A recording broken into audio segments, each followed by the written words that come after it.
Hi, I'm Rob Price, and I'm talking to some inspirational leaders of some of the leading AI and Gen AI businesses in the world. Welcome to Futurise.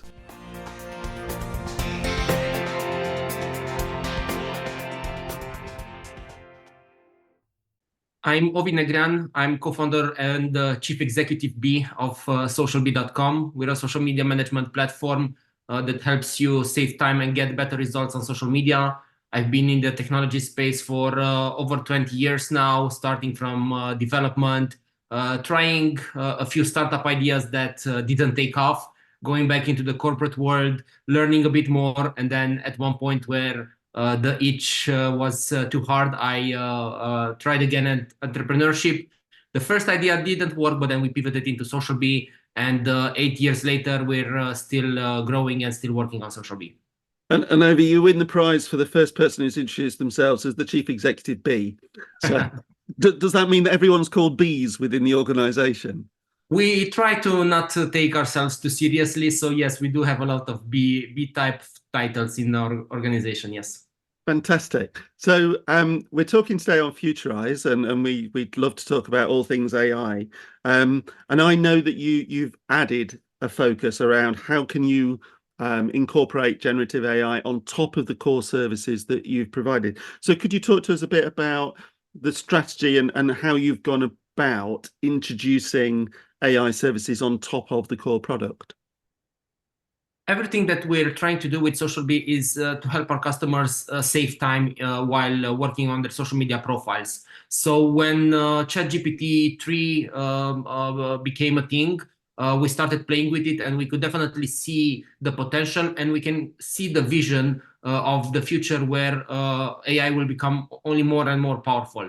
So when ChatGPT also released their API, we were very quick to jump on board. We dropped whatever we had on our roadmap, and we just focused on implementing the AI part.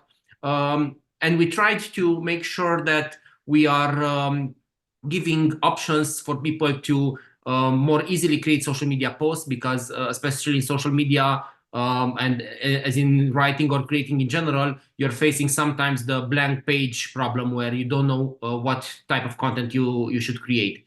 So basically, we one of the first features that we did is that we created a list of, I believe, over 1,000 prompts split in various categories for you to easily be able to get started, use a prompt to generate those posts. And then, of course, it's up to you to maybe add your own voice or make some changes so it's more in line with your content.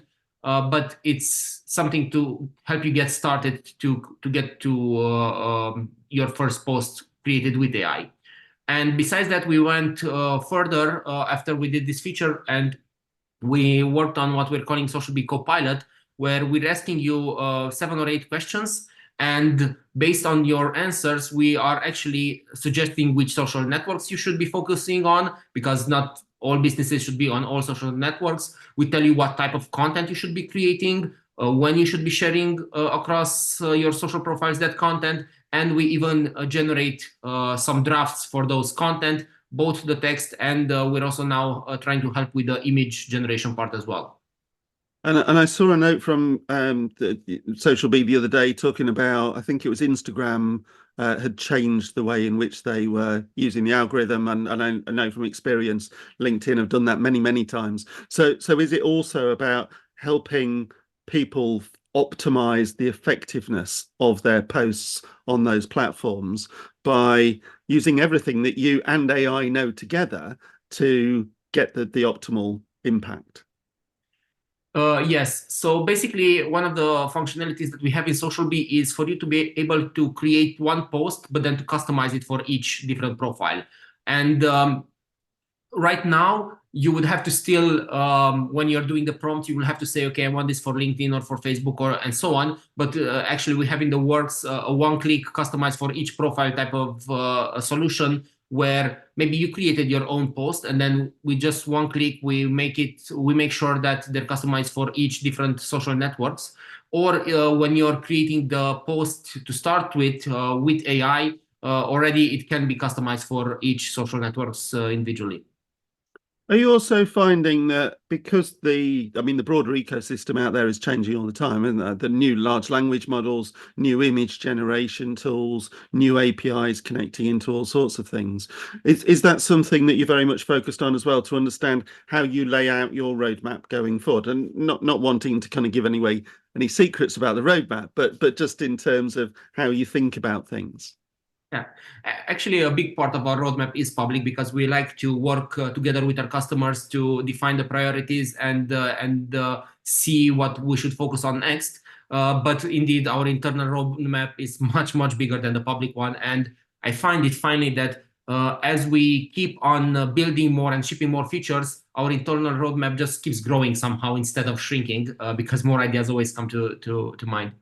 But yeah, basically, what we did early on is that we looked at the existing AI providers and looked at the ones that were also providing an API.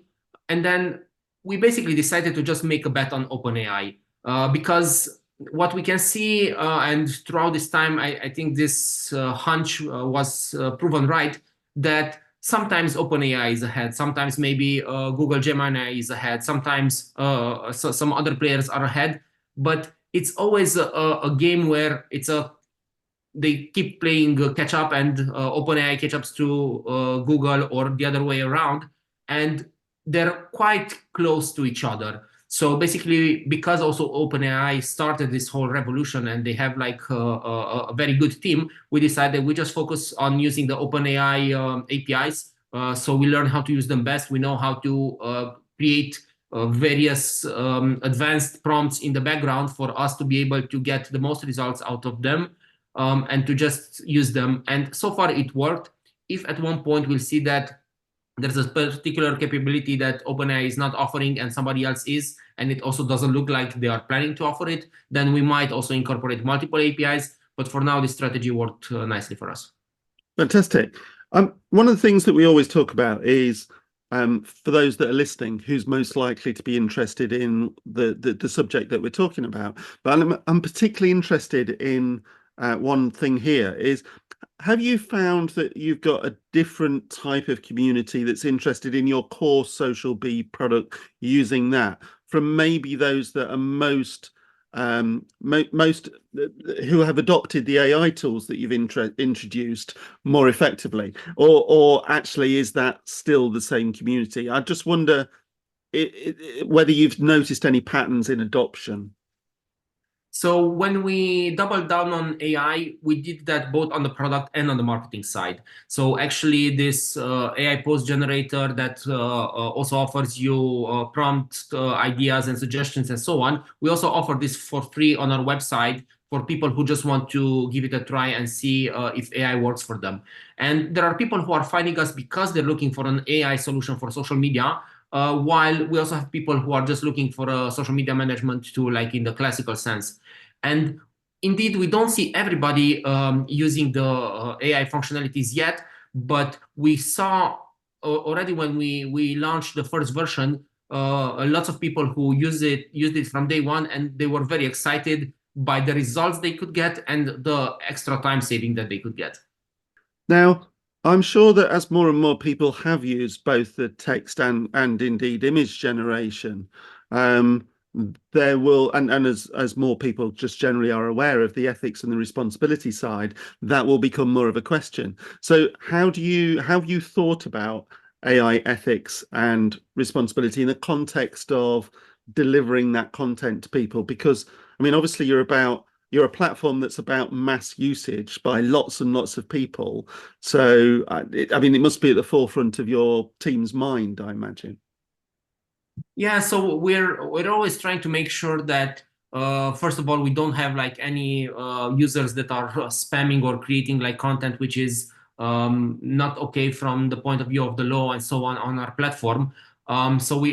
Because we're depending on the API access of the big social networks, we need to make sure that we're always compliant with their terms of services.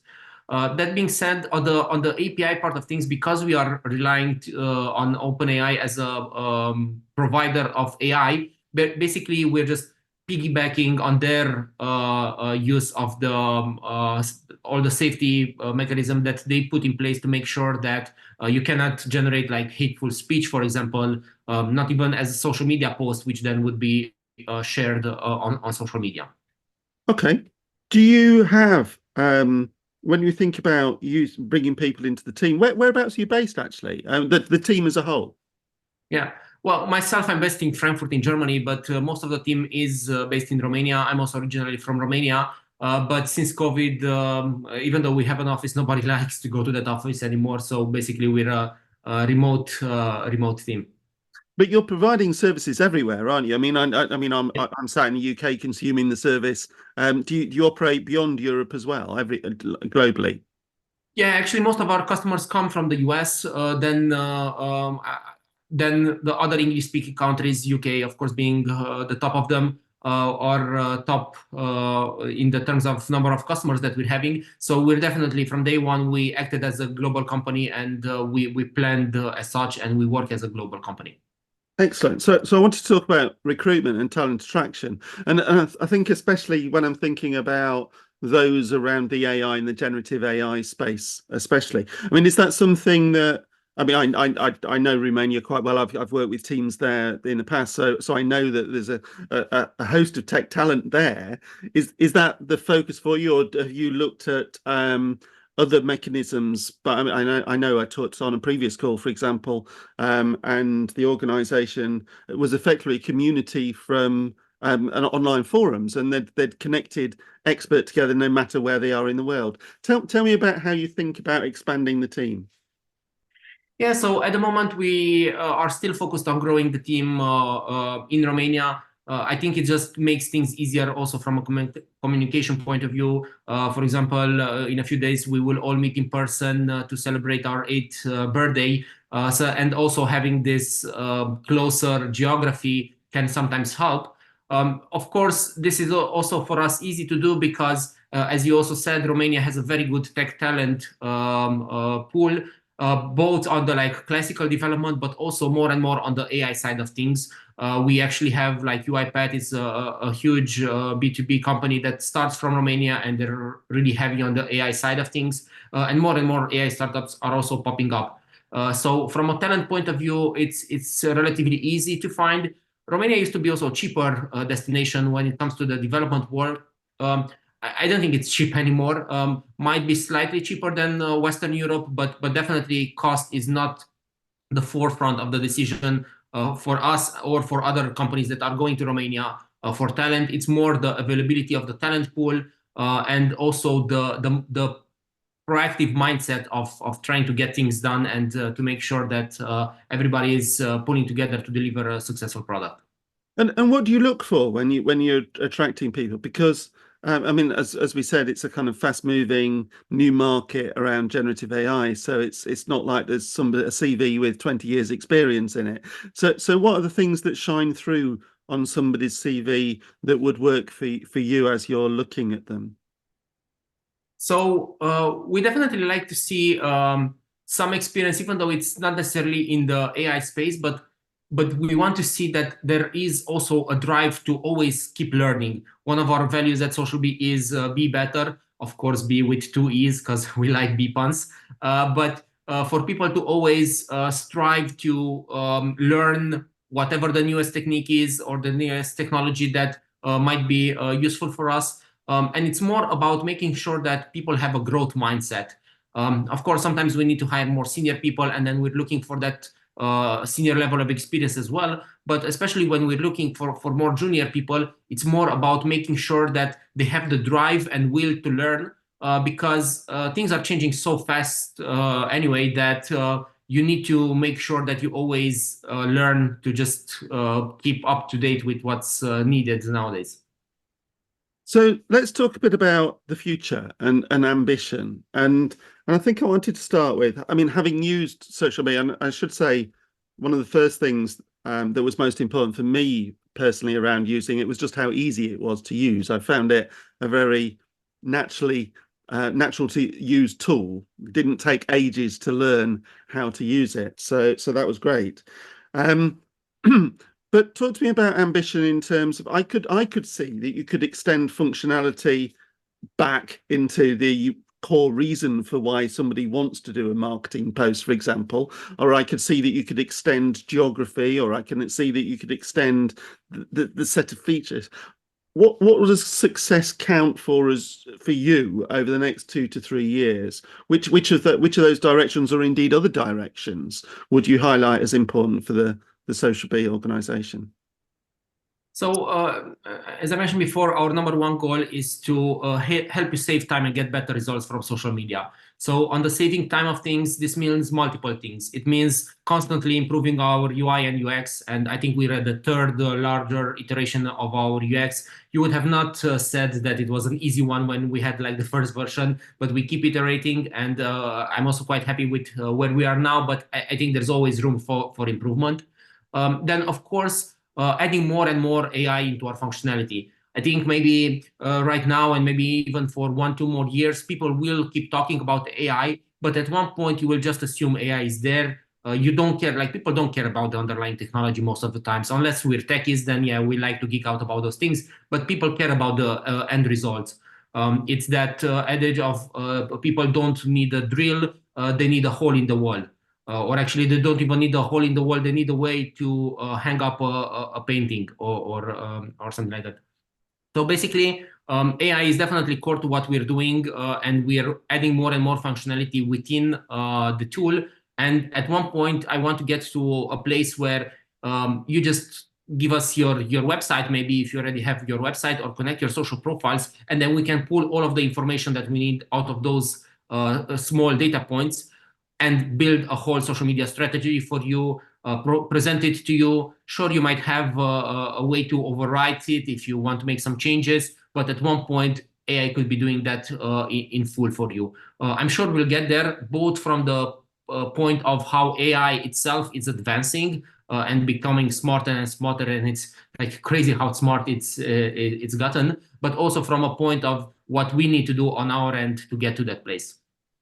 And from a personal experience point of view, if you could also add at the other end, making it easier to do all the advertising and the boosts on the various social platforms, then that would be much appreciated too.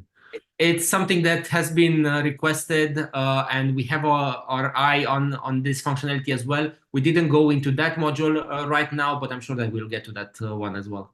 Excellent. So I think I'd like to finish with a final question, which is really for anyone who's listening.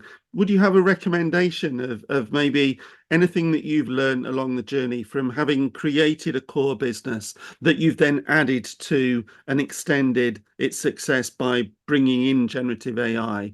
Anything that you'd say, either from a thing to avoid or a thing to absolutely do, what would be your top tip for any listener? I mentioned that before starting SocialBee, we actually started a different startup. It was called Nugget, and it brought quotes from business and personal development books. And it was a fun startup. People really liked it, but it was very hard to turn into a business. So one thing that I would suggest is, especially nowadays with AI, also when you can do so many things and you can have so many ideas, to make sure that whatever you're doing is a painkiller and not just a vitamin. Because sure, there's a market for vitamins as well, but people, when you have a headache, you're definitely going to pay for that painkiller. So make sure that as much as possible, whatever solution you're providing is very close to your customers and it's a real need for them. It will make things so much easier, because this whole entrepreneurship, it's always a roller coaster. It's always like sometimes you're happy because something went well, and then sometimes you get knocked down by an unforeseen things. But if you try to solve a problem that's really a painful and valuable problem for your customers, then especially with AI nowadays, you can definitely turn that into a successful business. Excellent. Avi, it's been a delight to speak to you. Thank you very much. Thank you, too.